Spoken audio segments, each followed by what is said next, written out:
Bien, buenas tardes, noches, como siempre, un verdadero placer. ¿Cómo le va, Sigal? Muy bien, ¿y usted? Bueno, bien, bien, me hizo trabajar el sábado, Sigal, Y bueno, de vez en cuando trabaja algún no día. es usual esto.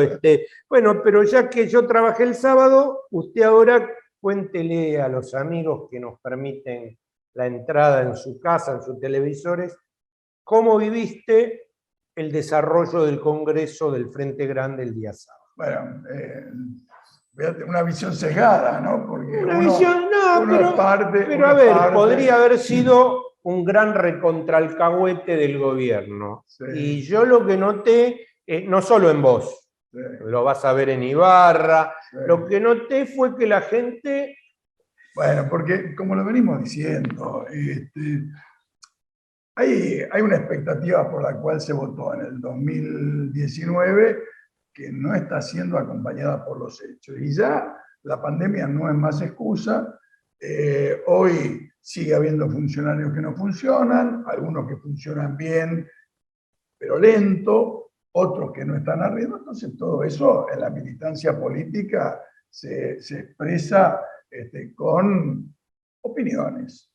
Y la verdad, el mayor tema que me parece aparece en el Congreso del Frente Grande es la demanda de que haya diálogo entre los estamentos del gobierno y la política. Como que hay cierto tono de burocratización o de eh, eh, tecnólogos que hacen buenos análisis, pero como decimos muchas veces, le falta yeca, le falta esquina, le falta tablón, le falta el ida y vuelta. Entonces, yo creo que los partidos políticos que integramos el Frente de Todos necesitamos instancias formales y los dirigentes y la militancia sindical también, y la social también.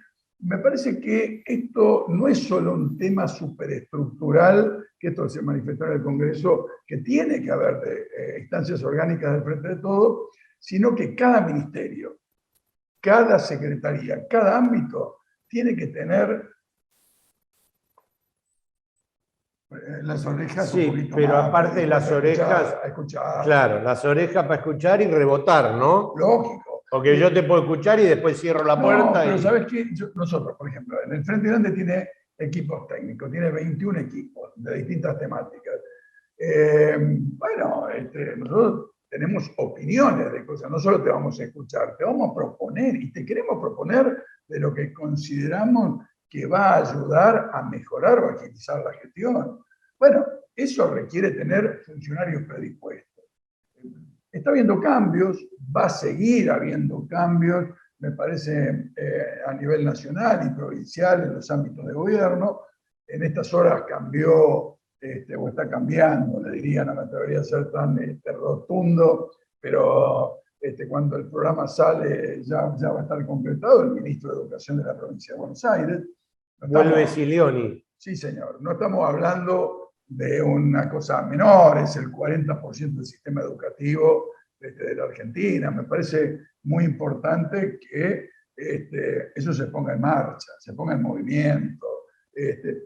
Lo que va apareciendo en los medios en estas últimas horas, hay cosas que estaban como planchaditas, ¿no? Y me parece que esto se expresó mucho en la vivencia del Congreso. Y no solo en Capital y Gran Buenos Aires, fue un Congreso nacional, con participación de muchísimas provincias, con gobiernos distintos en las provincias, algunos identificados más claramente, porque vos lo tenés más cerca, en la provincia, al funcionario, en el barrio, en el municipio. Algunas funcionan mejor y otras muy parecidas a lo que veníamos comentando. Y otras puntos suspensivos. Sí, por supuesto.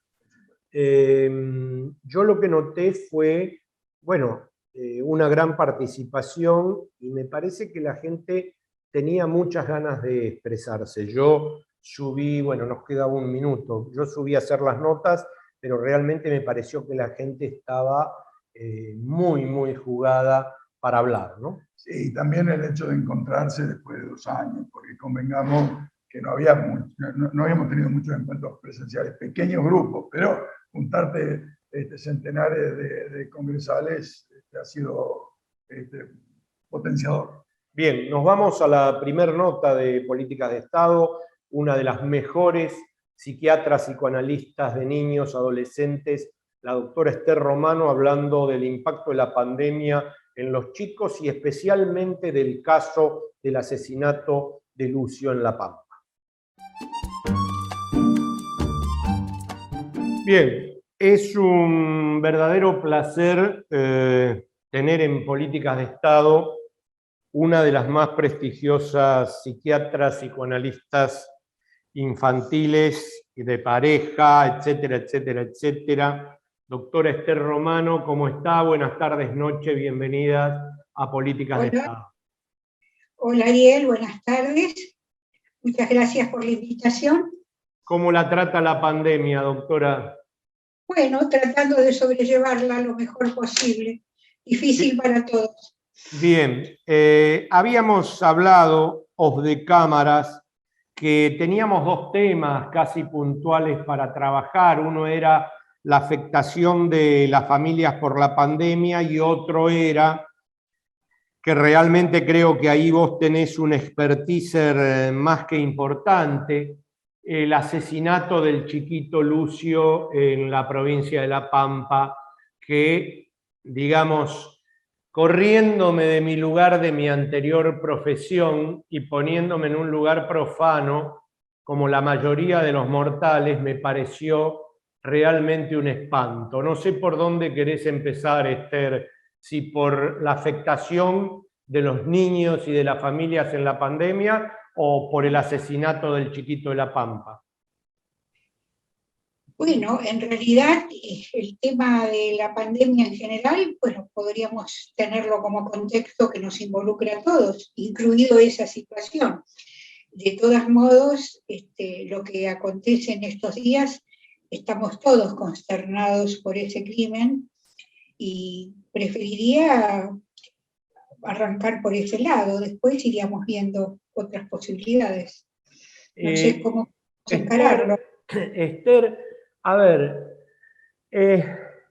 suena, vuelvo a ponerme en profano, suena como extraño que haya maltrato infantil materno que llegue hasta el extremo que llegó esto. No, no es extraño, existe. Existe. Lo que sucede es que hay un universal, que es la idea de que hay instintos maternos, que la maternidad es algo formidable, importante y algo muy idealizado, con lo cual, si bien en la historia de la humanidad se han reconocido situaciones terribles de filicidios en manos de madres, lo tenemos inclusive en la mitología, el célebre caso de Medea con Jasón, que como forma de castigarlo mató a sus hijos. Entonces, de alguna manera, lo que sucede es que se tiende a negar y a no considerar por lo horroroso que resulta considerarlo. Y además por esto que estoy señalando en términos de que hay una idealización generalizada en relación a la maternidad y asociado a la condición mujer, como si fuera casi un carácter obligatorio que todas las mujeres tuviéramos que, de alguna manera, expresar amor incondicional hacia nuestros hijos. Y eso no es así. Aún en condiciones de normalidad psíquica, existen elementos de ambivalencia, de frustración, de malestares de las mujeres, de las mamás en relación a sus hijos. Entonces, este extremo evidentemente es escabroso, pero eso no quita de que hay antecedentes. Este tipo de maltrato es diferente al tema de, por decirlo de alguna manera, el tipo de maltrato por cuestiones de género, o en la raíz es lo mismo.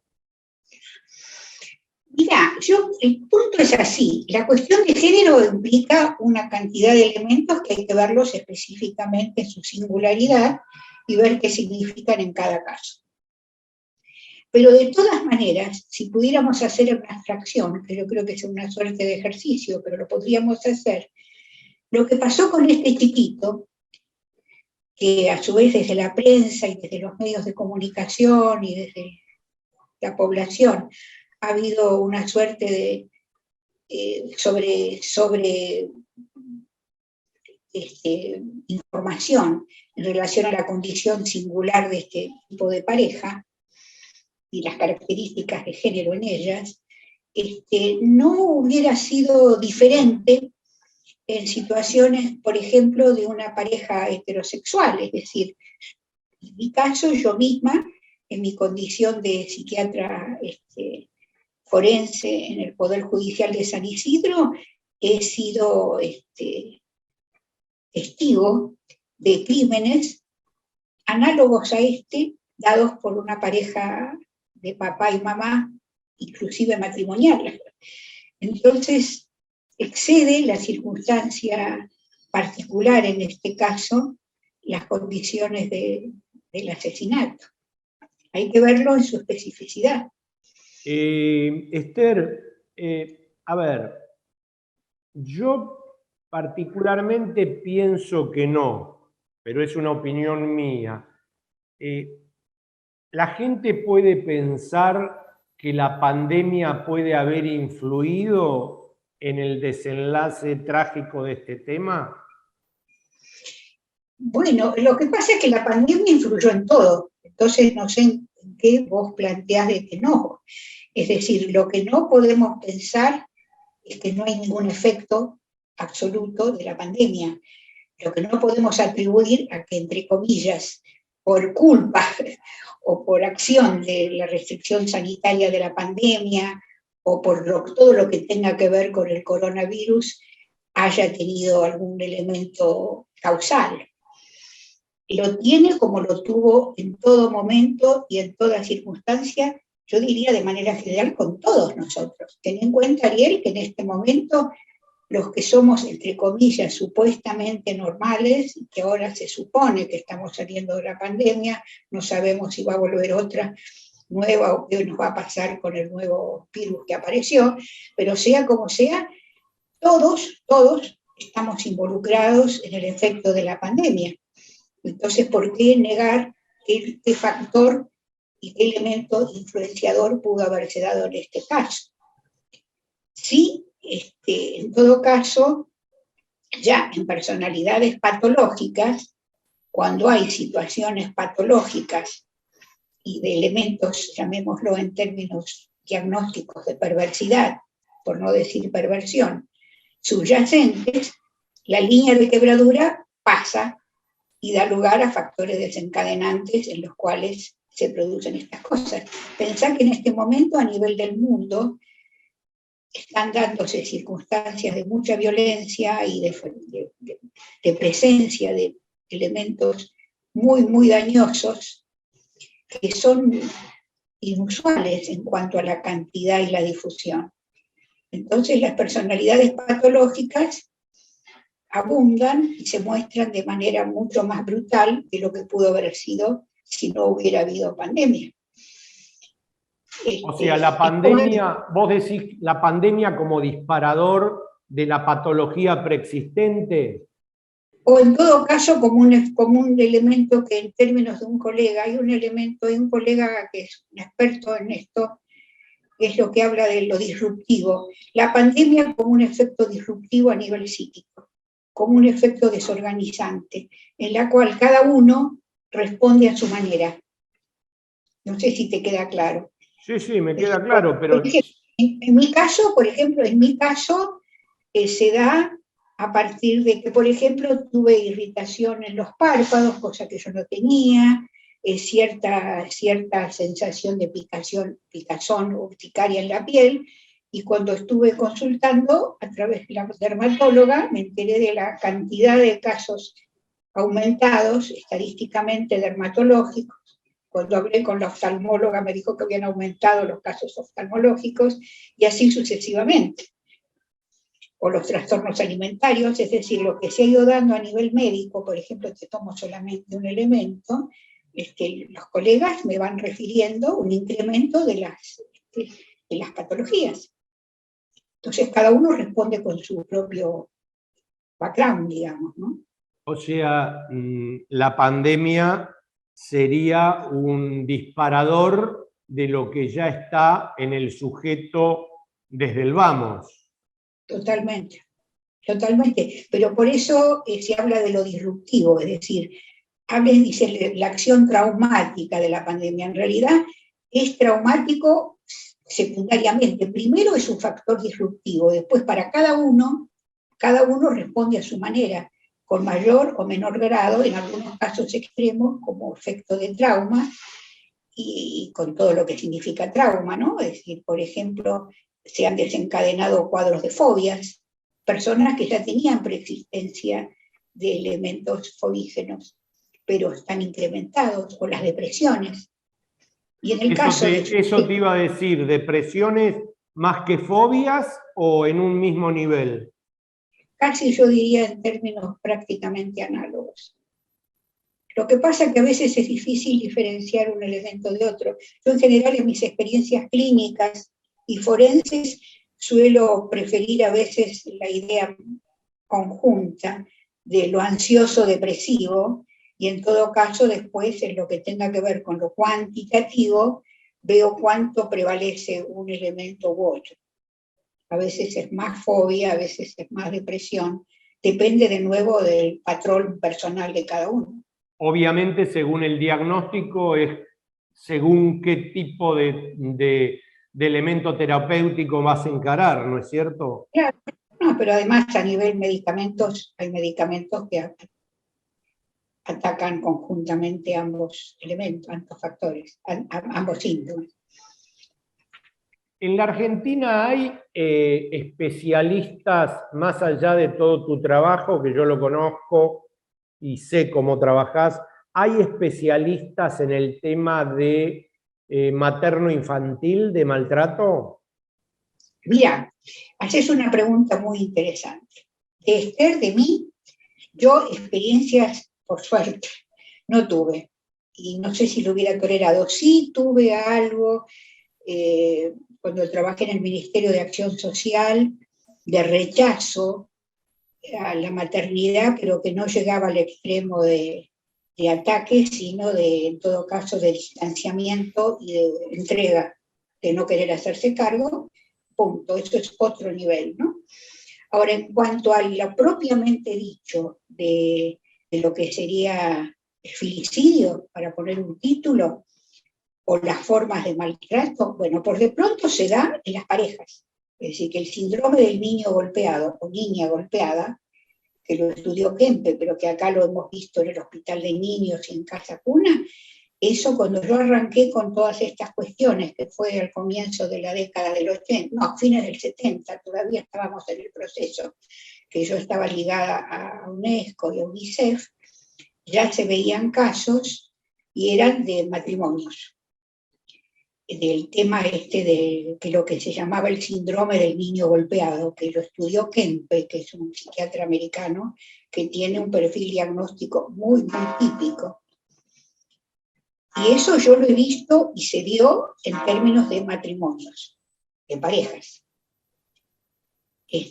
Ahora, yo no tuve acceso a otra cosa, pero en la especificidad femenina, yo sí conozco a alguien que inclusive daría, si vos tuvieras tiempo y deseos, habría cuestión de, yo te puedo dar la conexión. Hay una gran psiquiatra y psicoanalista argentina de Mendoza, que se llama Estela Weldon. Estela Weldon es argentina, es mendocina, pero no vive en nuestro país, vive en Londres.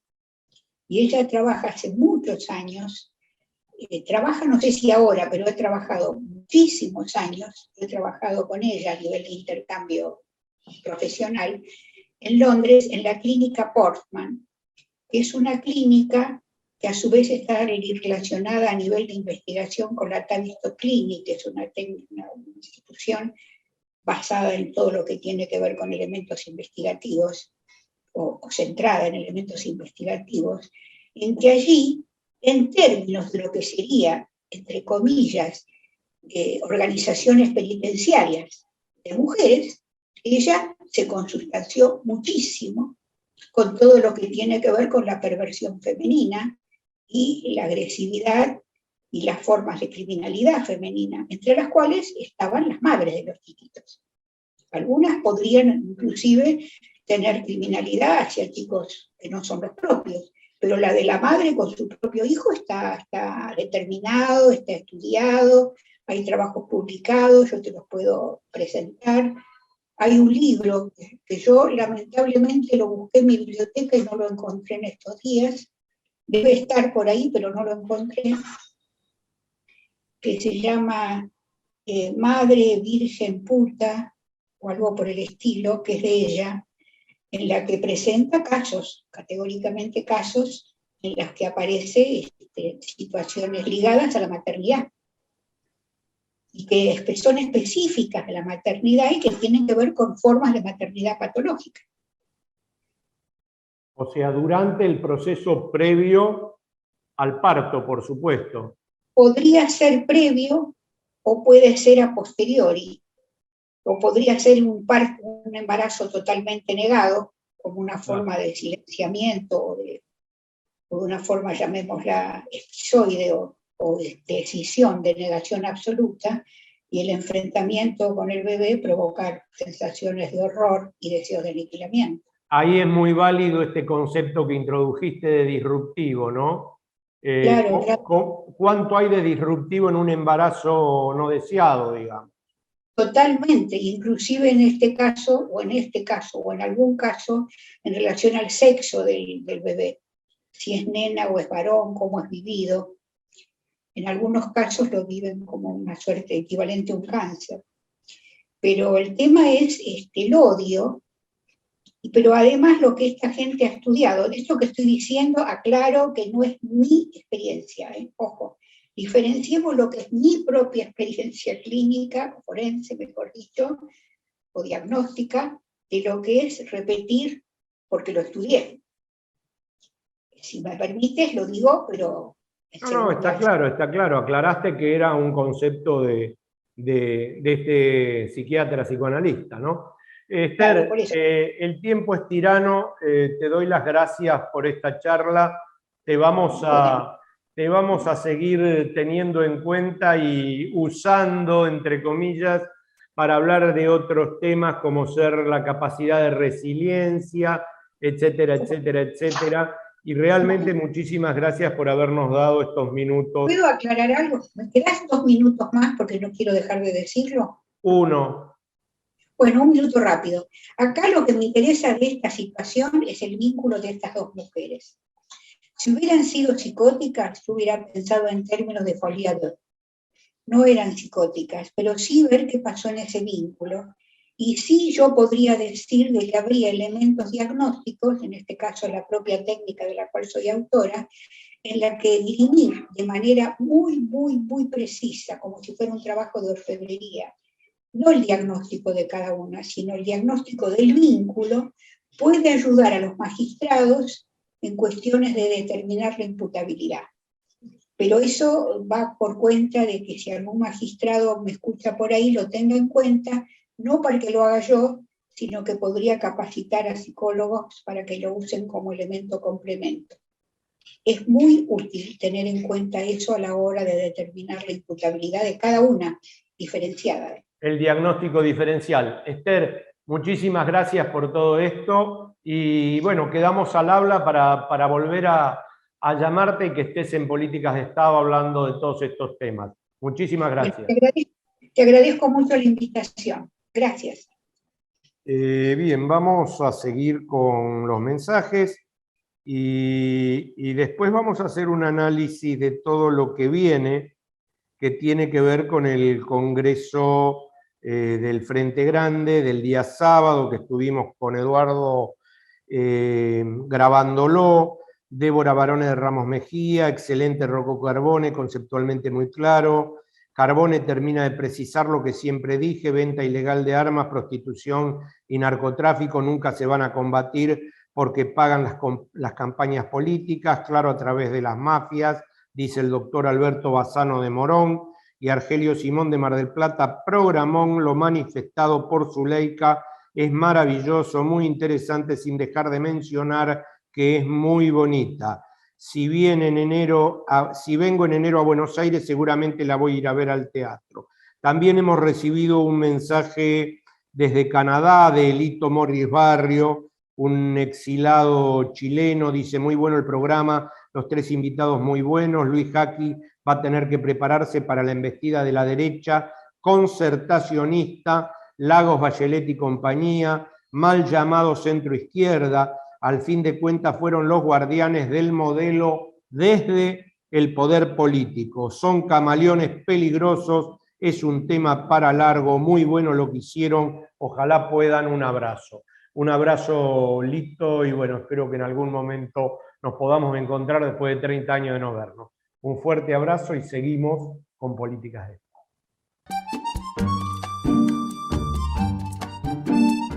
Acompaña a Política de Estado Puerto La Plata, un importante nodo logístico para los sistemas productivos de la región.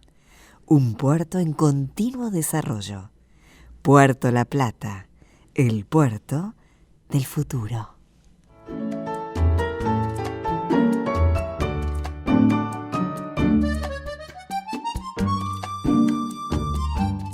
Bueno, segundo bloque de Políticas de Estado, se lo dejo a usted. Bueno, volvemos a lo que habíamos dicho en la apertura. Algunas notas que hicimos en el Congreso del Frente Grande. ¿Qué hizo en realidad? Porque yo... usted rosqueaba. Yo rosqueaba. No, lo tenemos a Aníbal Ibarra, viejo conocido para quienes nos vean. Realmente creo que hicimos un pantallazo por distintas cuestiones nacionales y los condicionamientos de la negociación con el FMI. Me parece interesante. Y también tenemos una nota con el presidente del puerto de La Plata, con José María alias Pepe Lojo, una persona, un ingeniero que sabe mucho. Sí. Y me parece pero sabe de política también. Sabe de política, pero nos dio un enfoque creativo. Me parece también sobre la importancia del transporte fluvial y la conectividad de la Argentina y el mundo. Bien, vamos entonces a las notas que grabamos con Eduardo el día sábado en el Congreso del Frente Grande. Bueno, antes que nada, buenos días. Un placer encontrarte, como siempre, para esta charla de políticas de Estado. Congreso de Frente Grande, realidad nacional. Elegí en qué pantano te metes. No, Congreso del Frente Grande es, como cualquier congreso partidario, un hecho importante, porque sea cual fuera el partido, tiene que ver con un proceso de institucionalización, de autoridades, pero a la vez donde hay participación, donde hay debate político, donde hay estrategias definidas hacia adelante, y en este sentido el Frente Grande, que viene realizando todo un proceso de discusión, de militancia, de participación, tiene muy en claro que hay que sostener la unidad que se logró ya hace un tiempo a nivel nacional, que hay que también presionar, que hay que pulsear, porque también dentro de un gran espacio hay distintos sectores, están quienes quieren profundizar más las cosas, quienes quieren ir más lento, quienes son más valientes políticamente, quienes son más timoratos políticamente.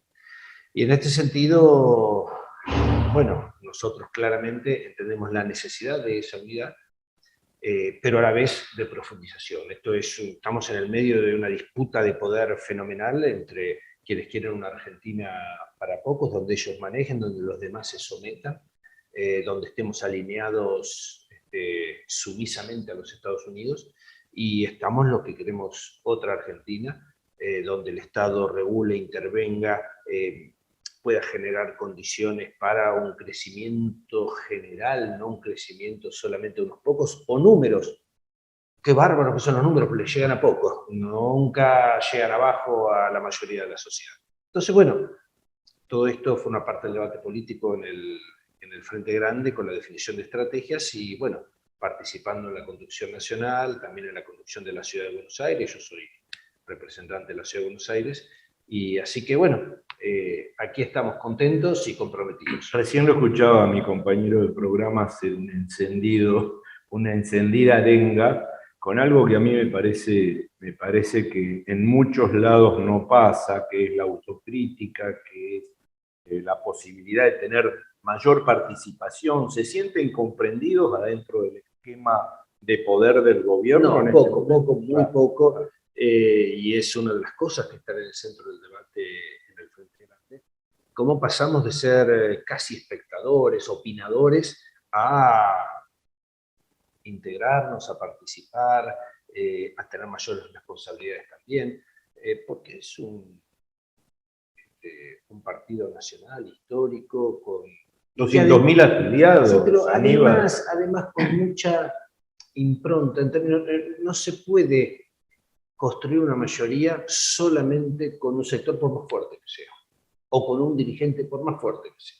Es necesario sumar, incorporar, de eso se trata, en estas situaciones de coyuntura donde nadie tiene la mayoría propia. Ahora, si no hacemos una política de ampliación, vamos a, digamos, los enemigos políticos van a ir conquistando sectores que hoy están con nosotros. Bueno, eso es lo que ocurrió. Eso es lo que ha ocurrido en la Ciudad de Buenos Aires. En la Ciudad de Buenos Aires hemos ganado en su momento 2 veces en la Ciudad de Buenos Aires y después perdimos y pareciera que no se puede ganar nunca más.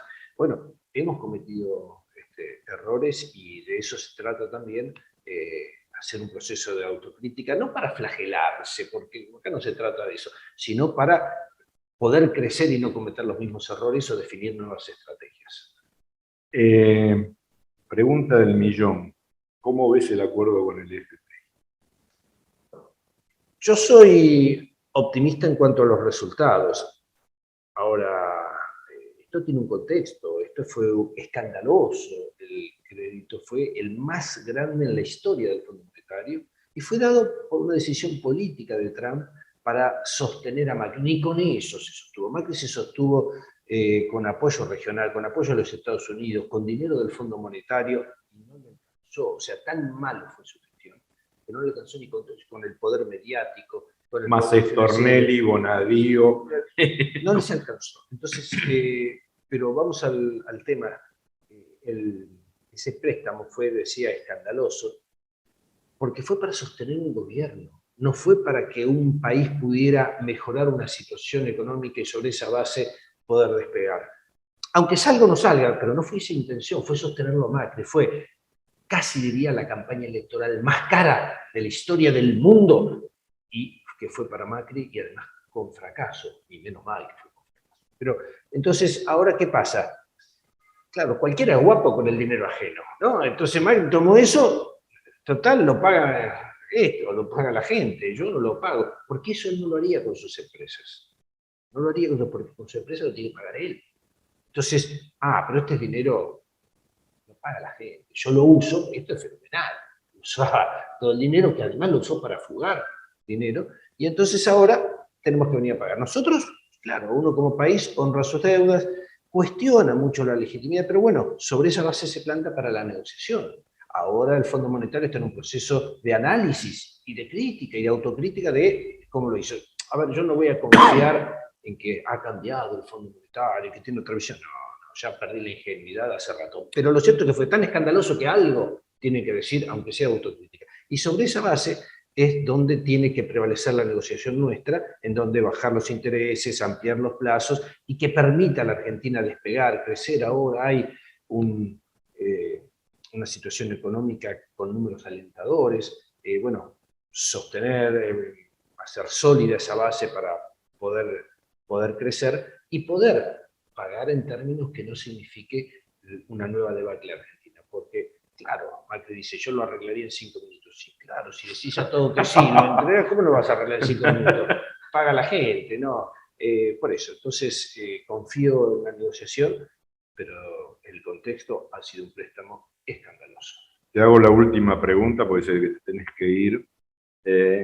A ver, el surgimiento de ciertos discursos payasescos en la política argentina, pero que apuntan y que han ganado, sobre todo en algún lugar donde vos alguna vez, como bien dijiste, tuviste el gobierno de la ciudad, han ganado un nivel de votos, de adeptos, y realmente cuando Eduardo me decía, guarda con lo que viene, y yo le decía, no puede ser, no puede ser.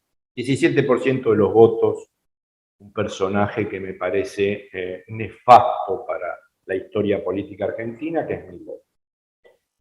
¿A dónde va esta pequeña introducción? ¿Vos crees que muchos de los votos de este personaje han sido votos que se perdió de ganar la izquierda o el progresismo en el discurso antipolítico, en el discurso de la bronca? Siempre ha habido sectores de la sociedad que han tenido posturas radicalizadas, antisistema, antipolítica. Siempre. A mí no me sorprende eso. En este momento lo capitaliza, o parte de eso lo capitaliza Milei. El voto de Milei es peligroso, por cierto, pero no todo tiene el mismo origen. O sea, hay un origen realmente reaccionario y fascista, y hay quienes ven un desencanto en la política, un rechazo a la política, un antisistema, y Milei con los gritos, mentiroso, porque él no es antisistema, él forma parte del sistema de una derecha reaccionaria. Entonces van ahí como una protesta generalizada. Esto nos tiene que hacer pensar que nosotros no pudimos captar a sectores que los entusiasmen, que les generen esperanza, y que entonces viene uno que dice, era como él, que se vayan todos, más rompan o menos, todo. rompan Sí. todo, bueno, y entonces Milei capitaliza eso. No es ni para subestimarlo ni sobreestimarlo, es decir, siempre en la sociedad existieron esos sectores, él los ha capitalizado, puede crecer, yo creo que va destinado a una alianza con el PRO, que el PRO lo necesita y él necesita del PRO, pero yo diría que nos tenemos que preocupar más por nosotros para que no estén en condiciones de captar a gente antisistema o desencantada, y que mucha de esa gente puede ver en nuestro espacio que hay una esperanza y que hay una perspectiva, y no que venga uno, un fascista, un reaccionario, que se presente como antisistema y lo seduzca desde ese lugar. Así que, bueno, hoy es una realidad, tenemos que convivir con esa realidad, pero creo que el crecimiento o no de esos sectores va a depender mucho de lo que hagamos nosotros. Un último mensaje para la gente que ve políticas de Estado en el fin de año, fiestas, lo que viene. Como mensaje, han sido años muy difíciles, imprevisibles, porque nadie podía prever que venía una pandemia sobre una situación catastrófica que nos había dejado el macrismo, con aciertos, errores, la verdad que un Estado comprometido en la salud de la gente, y ahora no hay que bajar los brazos porque estamos en esa tensión de que puede volver a crecer, lo vemos en otros lugares, donde hay que seguirse cuidando, pero hacia adelante tenemos un contexto que yo diría sí, de crecimiento económico, de rebote, si se quiere, después de haber caído mucho, un contexto donde si se da el acuerdo con el Fondo Monetario Internacional, si se logra mantener esa tranquilidad cambiaria, o lo digo por la negativa, que no se produzca ninguna situación compleja, creo que son 2 años para crecer, para hacer mucha política, para aglutinar, para convocar y poder reafirmar y profundizar de acá en el 2023 un proceso que necesariamente tiene que tener un gobierno popular y no una nueva opción para el neoliberalismo. Gracias, lo mejor para vos en lo que viene o para nosotros, y ojalá se haga esto que estás diciendo. Bueno, muchas gracias y saludos. Seguimos con las notas en políticas de Estado. Bueno, el invitado tiene que ver con esto que estamos haciendo con Eduardo, esta aventura, como digo yo, de comunicación política, y nos está, digamos, sosteniendo muchísimo la misma aventura. Congreso de Frente Grande, Puertos del Plata, Realidad Nacional, acuerdo con el FMI. Menos de Boca o River te puedo preguntar de cualquier cosa. Y vos podés hablar de cualquier cosa. Bueno, ¿hasta qué hora tenemos? Bueno, vos arrancá, yo te paro. Bueno, Dale. yo tengo un amigo que siempre arranca diciendo, seré breve. Claro. Bueno, No, bueno, primero por lo primero, sí, estamos acá y bueno, estoy un poco con los emblemas porque estamos en el Congreso Nacional del Frente Grande, es un partido en el que estamos militando y estamos poniendo toda nuestra energía para hacer una opción de transformación sólida para este país. Estamos en el frente de todos, tratando de ser protagonistas, tratando de llevando nuestras miradas, que bueno, son la tradición nacional, popular, latinoamericanista, feminista, igualitaria, solidaria, que bueno, se trae en el Frente Grande hace muchos años y que bueno, nosotros queremos ser ese frente, dentro del frente, ser ese eje fundamental. Así que bueno, por suerte hemos también, en una demostración, creo, de una civilidad importante y de madurez política, se han llevado adelante conversaciones durante varias semanas para llegar a este punto, y en este punto está fluyendo de una manera extraordinaria, donde todos los puntos han sido aprobados por unanimidad y donde ya tenemos una nueva conducción y donde los objetivos estratégicos que estamos planteando, la verdad es que no nos sorprenden a nadie. Estamos en una línea muy ¿Cómo clara. lo ves al frente en relación, la misma pregunta que le hice a Aníbal Ibarra, en relación a la realidad nacional? Bueno, Él fue bastante crítico, ¿no? la realidad nacional tiene varios reveses. Lo primero es que la realidad nacional, lo primero que se habla es que hay una grieta. Yo sí, hay una grieta. Básicamente hay una grieta. Lo que pasa es que esa grieta está mal ubicada, no está en el lugar correcto. Hay una grieta entre los que trabajan por la soberanía nacional, por el desarrollo de este país, por el crecimiento de este país, por el buen vivir de los argentinos, por el buen vivir y por una distribución justa, por un país soberano, una economía independiente. Hay una grieta entre esos y los que siguen otros libretos, que básicamente están escritos en otras latitudes y que básicamente significan que este país tiene que ser funcional a los intereses globales de otras circunstancias, en donde hay algunos pocos que se ven beneficiados de eso, porque reciben pingues, ganancias y porque se asocian con estos poderes globales, y otros que quedan afuera del sistema. Entonces, en la medida que nosotros favorezcamos las economías extractivistas y de derivación de riqueza, trabajo, energía y conocimiento y ciencia de nuestro país para que fluyan hacia los centros del poder, entonces está todo bien. Bueno, nosotros no estamos con eso. Está muy bien que negociemos, que aportemos nuestro trabajo, nuestro conocimiento y nuestras riquezas al mundo, pero como contrapartida tenemos que obtener lo que corresponde para poder tener un desarrollo equilibrado de nuestra población. Los derechos básicos, digamos, que incluyen desde obviamente la alimentación, la salud, el hábitat, o sea, un buen vivir en el que todos estemos incluidos. Estás en un cargo que tiene que ver con el nombre del programa, ¿sí? Con políticas de Estado, un cargo que se me hace realmente importante. ¿Cómo ves la realidad del puerto hoy y cómo la ves en función a lo que viene el 2023? El 2022, 2023, ¿no? Bien. Para un puerto el 2023 es mañana o pasado mañana. Los puertos y la realidad de la actividad logística intermodal, llamémosle, no solo los puertos, se planifican y se ejecutan pensando en plazos mucho más largos que eso. Y además, uno viene mirando la cuestión panorámicamente y sistémicamente con una intencionalidad política. Entonces a uno le resulta más o menos sencillo mirar que no se trata del puerto La Plata o el puerto del Senado o el puerto de Iso. Se trata de un puerto integrado a un sistema logístico que es la solución logística que nuestro país está dando para las necesidades del pueblo. Bueno, esa solución se da la circunstancia que en este momento crucial se vencen todas las concesiones de lo que se armó en los años 90.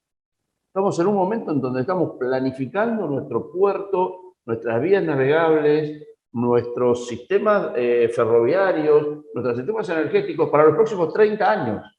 no para el 2023. Entonces, esa situación, tal cual, lo que decís, estamos pensando en 30 años, estamos hablando de una política de Estado. Si no podemos organizarnos como argentinos para pensarnos a 30 años, no vamos a poder encuadrarnos en lo que se llama política de Estado. Ese es mi modo de verlo. Desde el Puerto de la Plata nos toca, para el diseño, mirando el sistema logístico en forma integral, nos toca un lugar muy protagónico.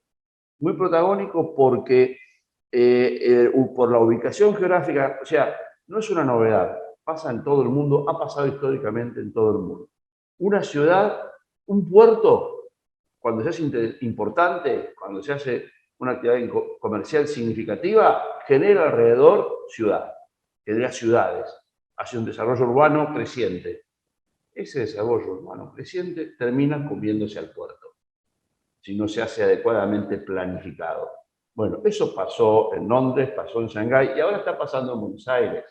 Entonces, no se trata de hablar de un puerto frente a otro puerto, se trata de una mirada panorámica y ver cómo nos organizamos para tener un diseño de vía navegable que sea acorde a nuestras necesidades. Eso implica, básicamente, tenemos que pensar que la salida nuestra es el canal de la Magdalena y no el canal Punta Indio. Los argentinos y argentinas tenemos que sacar las riquezas que nosotros generamos y las riquezas que nosotros consumimos, que necesitamos exportar o que necesitamos importar, nosotros no tenemos por qué sacarlas por Uruguay, nosotros tenemos que poder hacerlo o por Montevideo, o atendiendo a los negocios de algunas personas que son las mismas, a lo mejor que están sentadas en una oficina en Montevideo, en una oficina en el puerto de Buenos Aires o en una oficina en el puerto de Rosario.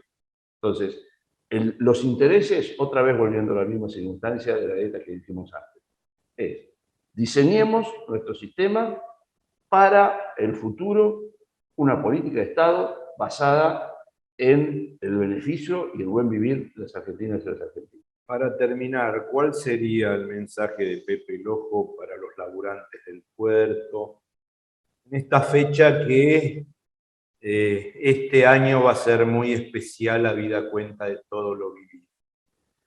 El mensaje para los trabajadores de todos los puertos, y en particular del Puerto de la Plata, y para los trabajadores de toda la actividad logística, para mí es muy esperanzador.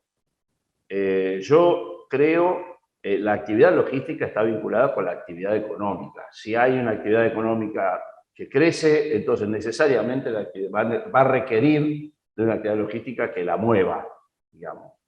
Y bueno, en los puertos tenemos particularmente un puerto, en el caso del Puerto de la Plata, un puerto que está muy bien trabajado y que funciona muy eficientemente para lo que es el despacho de combustibles, para el despacho de coque, la recepción de areneras, y lo tenemos muy subutilizado en lo que es el despacho de cargas en contenedores y recepción de cargas en contenedores. Tenemos unas instalaciones que son las más modernas de América Latina, y que solamente falta que con todo este futuro que se viene de crecimiento, porque no hay otra alternativa, yo me imagino que entraremos en un círculo virtuoso de crecimiento muy próximamente en este país, que será un trabajo nuestro lograr que ese crecimiento redunde en la mejor vida de todos, como dije antes.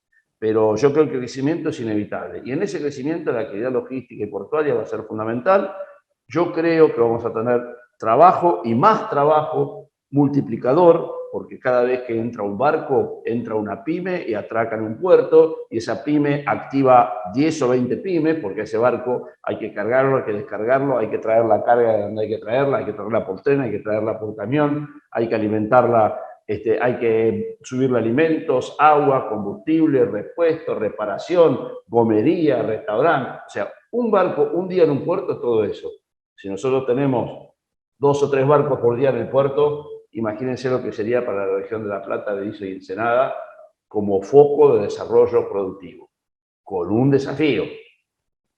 No nos durmamos, que hay que planificar el hábitat alrededor del puerto para que no nos pase lo que les pasa a los grandes puertos, por lo menos que no nos pase en forma tan rápida. Entonces planifiquemos ese hábitat. Lo charlamos con Mario Seco, lo charlamos con Fabián Galear, de los 2 intendentes maravillosos que nos rodean. Nos está faltando tener un diálogo en el mismo sentido con la ciudad de La Plata.